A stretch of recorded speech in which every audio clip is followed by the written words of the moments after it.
Welcome back to News Geelong on this Friday evening. Local football and netball is in the process of change with the introduction of the AFL Victoria Bowen Region Commission. This body will provide the strategic planning and governance of local football and netball, while the current local leagues will continue to provide the operational administration support. Alex Tigani reports. The Geelong District Football League concluded their interleague training sessions here at North Geelong. News Geelong caught up with many of the league's identities. Well, you're almost halfway into the season. What were your expectations of the job at the start of the year compared to now? Well, when I was first appointed, it was really a role to help drive an ideal and to drive the mission that the Regional Commission was to become. It's come together quickly enough. Some things have taken longer than I expected, and some things have happened more easily, and there's still a whole lot of stuff to be done. Do you think it's all been, right now, a level playing field for the parties concerned, or...? It's a work in progress, but I think everybody understands what can be achieved, but our job is to make sure those outcomes actually happen rather than just us talk about them.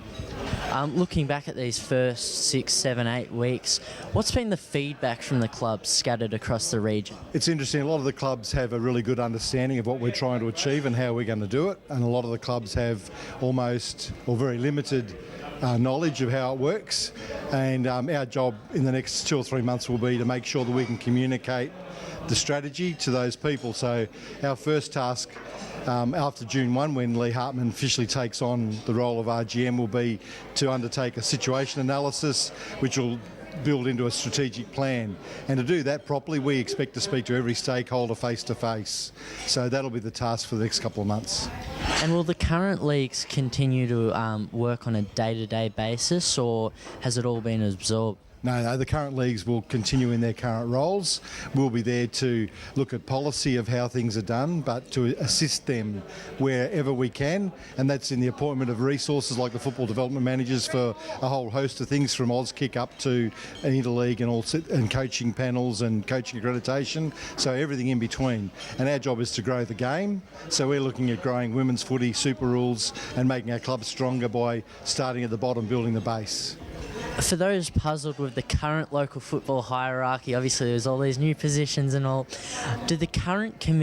how long do the current commissioners still have their job, and are they eligible for back-to-back terms under this new regime?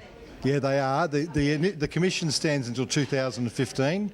There will be some changes to the numbers. As a starting point, we've started with 9, and we probably need 9 to get out and talk to enough people and communicate our message. But by 2015, the clubs will then choose, and the stakeholders, clubs, umpire bodies and leagues who are members, who all have a vote, they will decide on what the structure is moving forward. The 3 AFL appointed commissioners, John Wilkinson, Peter Kelly and myself, are appointed till 2015. After that point, all commissioners will be elected by the members. The other commissioners who are currently have been installed by the AFL Vic were endorsed at the special general meeting. They will stand for re-election from 2015 unless the member clubs decide that we need to do something before then. So that constitution can be changed by the methods employed in the constitution or by a vote at a special general meeting or an annual general meeting. Neville, right before the interleague season, how have you found the Geelong District Football League so far this year, and has there been an individual highlight for you? No, not really. I think probably the best highlight about the league this year is that it's very even. The top 2 sides seem to be setting the benchmark, but right down to even Inverlew, who haven't won a game yet, can still probably make the 5. So if they put a few games together, but so I think that's the highlight. It's really even competition this year. With Interleague on this weekend, what's your role in preparation for such an event? Well, my role's pretty simple. I'm only the president. I let all the other people do all the work. No, I really love interleague football. I think it gives a chance for our younger players and our best players to develop and to play against the best players from another league. And it's a matter of who teams together best on the day will win the game. How have you found the coach in preparation of this important match? Well, over this year we've had a lot more commitment from the players. We started to put in some threats on some penalties that the club's all endorsed. So this year we've had a bigger commitment from the players, and I think we're going to go on with a very good team, except that we have copped a few injuries, but most football clubs and leagues that happens to. But we'll just put the best side on the ground we can, and we hope that they can get over the line. It's very hard to tip the individual honours, but who do you think will shine for the Geelong District Football League when it matters most on Saturday afternoon? Well, I hope that the whole team really gets together and they play as a team. I don't like to individualise, but we've got some good players that can really take it up to the opposition, and they've got some very good players as well, I understand. So I just think that overall our team effort will win the game, but players like Luke Forbes, Matheson, Fitzsimmons, there's quite a few players, younger players like Taekwon. He played well last year. I just think that we've got a very good side, and I think it'll be a team effort and not so much individuals. Brendan, interleagues this Saturday. How does the umpire prepare for such an important annual match? Well, I think it's very similar to the players, Alex. They're excited. It's a big achievement, a big honour for them.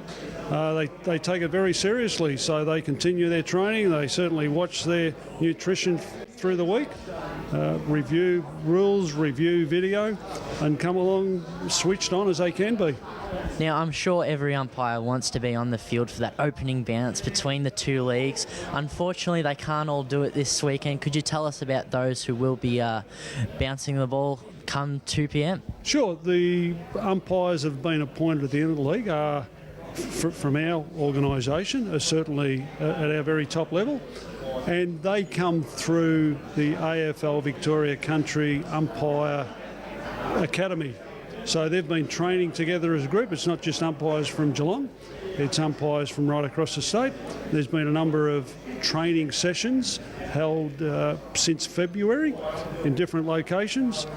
And then from that group, there's selections and appointments made. Geelong's been very fortunate. We've got some very good appointments from our members. One of the field umpires here on Saturday, and all of the boundary umpires and all of the goal umpires.